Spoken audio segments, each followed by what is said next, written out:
Classroom के अंदर सारे स्टूडेंट्स बैठे हुए हैं। एक डेस्क पर दो दो बच्चे बैठे हुए हैं, लेकिन पूजा अकेली ही बैठी हुई है क्योंकि उसके साथ कोई बैठना नहीं चाहता। पूजा काली है, इसीलिए इस स्कूल में उसका कोई दोस्त नहीं है। इतने में ईशा नाम की एक लड़की क्लासरूम के अंदर आती है। अरे बाप रे, आज तो कहीं बैठने की जगह ही नहीं है। अरे ईशा, मेरे बगल वाली जगह खाली है ना, आना मेरे पास आकर बैठ जा। नहीं नहीं, तू तो इतनी काली है, माँ कहती है तुझसे बात करने से भी मैं काली बन जाऊंगी। मैं पागल थोड़ी हूँ जो तेरे पास बैठूंगी। पूजा को बहुत बुरा लगता है, उसे हर रोज यही सब सुनना पड़ता है, इसीलिए उसे स्कूल आने का भी मन नहीं करता।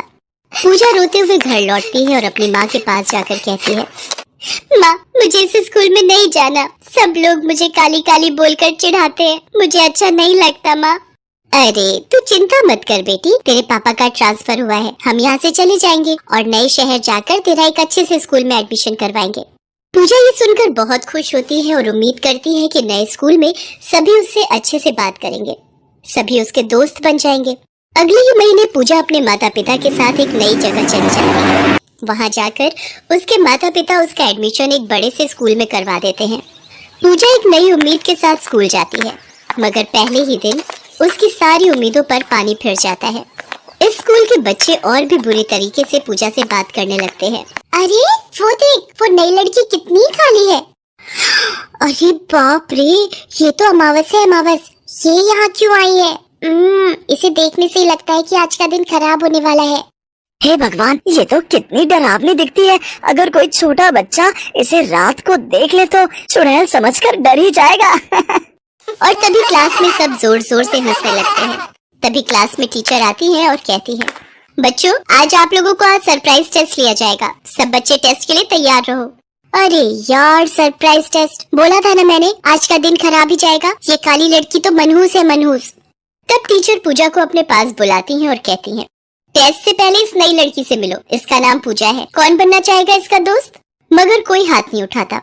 क्लास के एकदम सामने के डेस्क में एक गोरी लड़की बैठी थी, उसका नाम प्रीति है। वो कहती है, मैडम इतनी काली लड़की से कौन दोस्ती करना चाहेगा?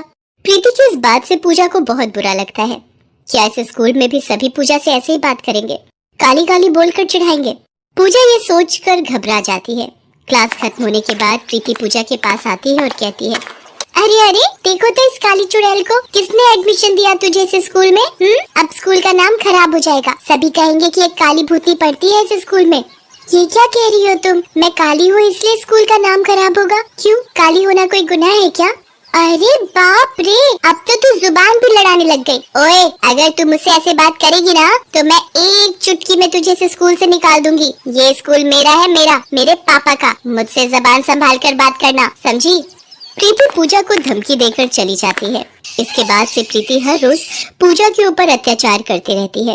क्लासरूम में घुसते ही पूजा का बैग लेकर खुद का डेस्क साफ करती है।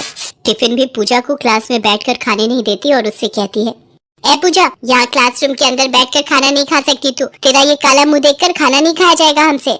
पूजा हर रोज लंच के समय बाथरूम में चली जाती, वहाँ बैठकर खाना खाती और सिसक सिसक कर रोती रहती।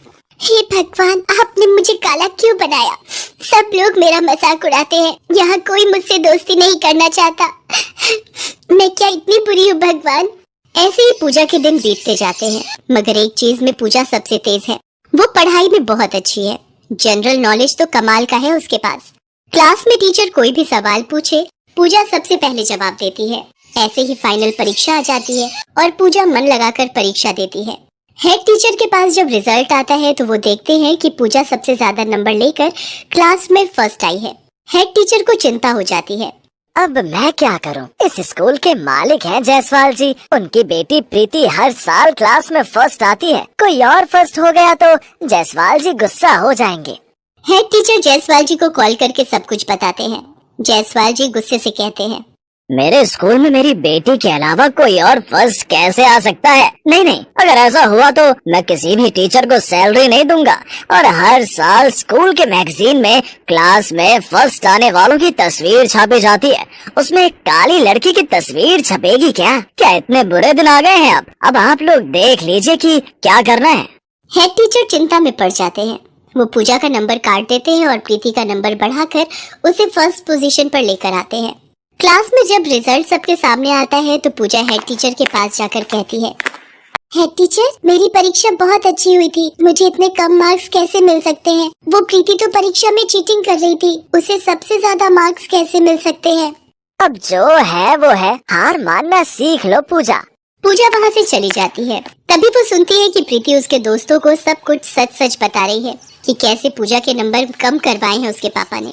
ये सुनकर पूजा को बहुत बुरा लगता है। पूजा घर चली जाती है और रोने लगती है। माँ, माँ, मुझसे कोई प्यार नहीं करता। माँ, कोई भी नहीं। मैं तो करती हूँ ना बेटी। और तो कोई नहीं करता, कोई दोस्त नहीं है। परीक्षा में सबसे ज्यादा नंबर मिलने के बावजूद मेरे नंबर कम किए गए हैं। मैं अब से स्कूल नहीं जाऊंगी माँ, नहीं जाऊंगी। पूजा 2 दिन स्कूल नहीं जाती है। कोई उसकी खोज भी नहीं करता। इतने में इंटर स्कूल क्विज कंपटीशन शुरू हो जाता है। पूजा के स्कूल से प्रीति कंपटीशन में भाग लेने जाती है। ये कंपटीशन स्कूल के प्रेस्टीज से जुड़ा हुआ है, मगर प्रीति किसी भी प्रश्न का उत्तर नहीं दे पाती है। हर एक प्रश्न का गलत उत्तर देती है। हेड टीचर चिंता में पड़ जाते हैं।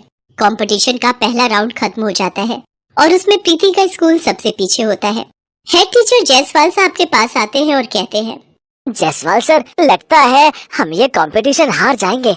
नहीं नहीं, मेरा स्कूल नहीं हार सकता। आप कुछ भी कीजिए, लेकिन हमें इस कंपटीशन में जिताइए। हेड टीचर तभी गाड़ी लेकर पूजा के घर पर जाते हैं। पूजा जल्दी चलो, हमें तुम्हारी जरूरत है। हेड टीचर आप? हाँ हाँ सर, चलिए। हेड टीचर पूजा को लेकर कंपटीशन में जाते हैं। प्रीति को हटाकर पूजा भाग लेती है और एक के बाद एक सही उत्तर देकर वो अपने स्कूल को इस कंपटीशन में जितवा देती है। सभी बहुत खुश हो जाते हैं। जायसवाल साहब खुद पूजा के पास आते हैं और कहते हैं, पूजा बेटी, हम सब लोगों ने मिलकर तुम्हारे साथ बहुत गलत किया। हम सब शर्मिंदा हैं। हाँ पूजा, मैं भी शर्मिंदा हूँ। तुम भी असली शान हो हमारे स्कूल की। हाँ पूजा, मुझे आज पता चल गया है कि बाहर की खूबसूरती से कुछ भी नहीं होता। आज से तू मेरी दोस्त है। सच में प्रीति? हाँ रे पगली, सच में। ये बोलकर प्रीति पूजा को गले लगा लेती है। स्कूल को कंपटीशन जीतने का प्राइज मिलता है। पूजा को क्लास टॉपर घोषित किया जाता है। क्लास के सारे बच्चे पूजा के दोस्त बन जाते हैं और प्रीति पूजा की बेस्ट फ्रेंड बन जाती है। पूजा को सब कुछ मिल जाता है। वो ऐसी ही खुशी से जिंदगी बिताने लगती है। रामपुर गांव में 2 भाई कमल और मदन रहते थे। दोनों अच्छे परिवार से थे, लेकिन दोनों एक दूसरे से अलग थे और दोनों का व्यवहार एक दूसरे से बिल्कुल अलग था। कमल का रंग गोरा था और वो काफी स्मार्ट भी था। इस चीज का उसके अंदर बहुत घमंड था। वहीं मदन का रंग सांवला था। वो दिल का नेक और काफी ईमानदार लड़का था। दोनों ही अपनी माँ को बहुत प्यार करते थे और अब दोनों की उम्र शादी लायक हो जाती है। एक दिन उनकी माँ को उन दोनों की शादी का ख्याल आता है और वो उन दोनों से बात करती है और बोलती है, कमल, मदन, अब तुम दोनों बड़े हो गए हो। मुझे लगता है अब तुम दोनों की शादी कर देनी चाहिए और मैंने तुम दोनों के लिए लड़कियां भी ढूंढ ली हैं। अरे माँ, मुझे तो मेरे जैसी ही लड़की चाहिए, जो दिखने में सुंदर और गोरी हो। हाँ हाँ, क्यों नहीं। मैं अपने बेटे के लिए सुंदर सी ही बहू लाऊंगी। माँ, जैसा आपको ठीक लगे वैसा कीजिए। आप जो भी लड़की पसंद करेंगी मैं उसी से शादी कर लूंगा। पर अभी मुझे देर हो रही है, मुझे ऑफिस जाना है। इतना कहकर कमल और मदन दोनों अपने अपने काम पर चले जाते हैं और कुछ ही दिनों बाद सुषमा अपने दोनों बेटों की शादी करा देती है। कमल की पत्नी अंजलि सुंदर और अमीर थी, वहीं मदन की पत्नी नैना काली और सुशील थी। लेकिन सुषमा को सिर्फ गोरे और सुंदर लोग ही पसंद थे, इसलिए सुषमा अपनी बहू अंजलि से बहुत प्यार से बात करती थी, लेकिन नैना से नफरत करती थी क्योंकि वो काली थी। एक दिन अंजलि अपनी देवरानी नैना से बोलती है, नैना, तुम घर का सारा काम कर लेना, मैं पार्लर जा रही हूँ। मेरी स्किन बहुत खराब हो गई है और मैं नहीं चाहती कि इसका मेरी सुंदरता पर थोड़ा सा भी असर हो। अब तुम तो काली हो, तुम्हें इतना फर्क नहीं पड़ेगा, लेकिन मैं अपनी स्किन को खराब नहीं होने दे सकती हूँ। ठीक है दीदी, आप जाओ, मैं घर का सारा काम संभाल लूंगी। अंजलि इतना बोलकर वहाँ से चली जाती है और नैना घर का सारा काम करने लगती है। तभी उसकी सास नैना को आवाज लगाती है, अरे नैना बहू, इतना समय हो गया, आज खाना मिलेगा या भूखा ही मारेगी हम लोगों को? जी माँ जी, अभी लाती हूँ। थोड़ी देर बाद नैना सबके लिए खाना लेकर जाती है। जैसे ही सुषमा खाना खाती है तभी वो गुस्से से चिल्लाती है, छी छी छी छी, अरे नैना कितना गंदा खाना बनाया है। मेरा तो मन ही खराब हो गया ये खाना खाकर। अरे क्या हुआ माँ जी, आप ऐसे क्यों बोल रही हो? ऐसे ना बोलूं तो कैसे बोलूं, खाने में कितना नमक और मिर्च भरी हुई है। ऐसा खाना तो मैं गली के कुत्तों को भी ना खिलाऊं। चल जा यहाँ से और ये खाना गली के कुत्तों को जाकर खिला दे। पूरे घर का सत्यानाश कर रखा है। बेचारी नैना सास की जली कटी बातें सुनकर आंखों में आंसू लिए वहां से चली जाती है और दोबारा खाना बना कर लाती है और खिलाती है। उसके बाद घर का सारा काम करके अपने कमरे में जाकर बैठ जाती है। शाम को जब मदन आता है तो वो नैना को रोता हुआ देख उससे पूछता है, अब अरे नैना क्या हुआ, तुम रो क्यों रही हो? कुछ नहीं मदन जी, बस मम्मी पापा की याद आ रही थी। अरे तो इसमें रोने वाली क्या बात है? उनकी याद आ रही है तो उनसे मिलने चली जाओ। अगर मैं मम्मी पापा के पास चली गई तो यहाँ घर कौन संभालेगा? तुम परेशान मत हो अंजलि, भाभी है ना, वो संभाल लेगी 2-3 दिनों के लिए घर। नैना और मदन एक दूसरे से बात कर रहे होते हैं। इतने में ही उनकी ये बातें अंजलि सुन लेती है और घर में हंगामा मचा देती है और चिल्लाते हुए घर में सबको बुला लेती है। मम्मी जी, कमल जी, कहाँ है आप लोग? अब बस बहुत हो गया, मैं नहीं रह सकती हूँ इस घर में। अंजलि की आवाज सुनकर सभी लोग हॉल में आ जाते हैं और सुषमा उससे पूछती है, अरे मेरी प्यारी बहू, क्या हुआ, क्यों चिल्ला रही हो इतना? देखो ना मम्मी जी, देवर जी अपनी हीरोइन से बोलते हैं कि तुम अपने मायके चली जाओ और यहाँ का सारा काम नौकरानी की तरह मैं करूंगी। मुझे तो यहाँ नौकर बनाकर लाया गया है। अरे अंजलि भाभी, आप झूठ क्यों बोल रही हो?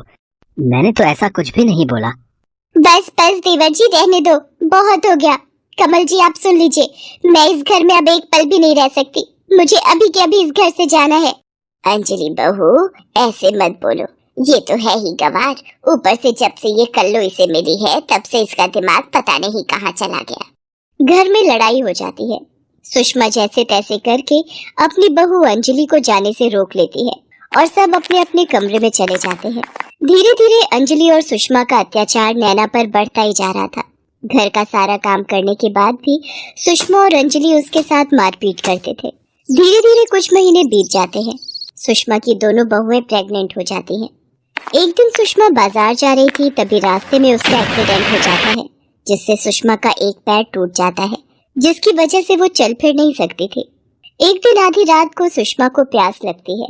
वो अपनी बहू अंजलि को आवाज लगाती है, बेटा अंजलि, एक गिलास पानी दे दे, बहुत जोर से प्यास लग रही है। अरे बुढ़िया, इतनी रात हो रही है, तुझे चैन नहीं है? जब देखो तब कुछ न कुछ मांगती रहती है, परेशान कर दिया है। पता नहीं नैना तेरे ये अत्याचार कैसे झेल लेती है। उसकी जगह मैं होती तो तुझे कब का धक्के मारकर बाहर निकाल दिया होता। अंजलि के मुंह से ये बात सुनकर सुषमा को बहुत बड़ा झटका लगता है।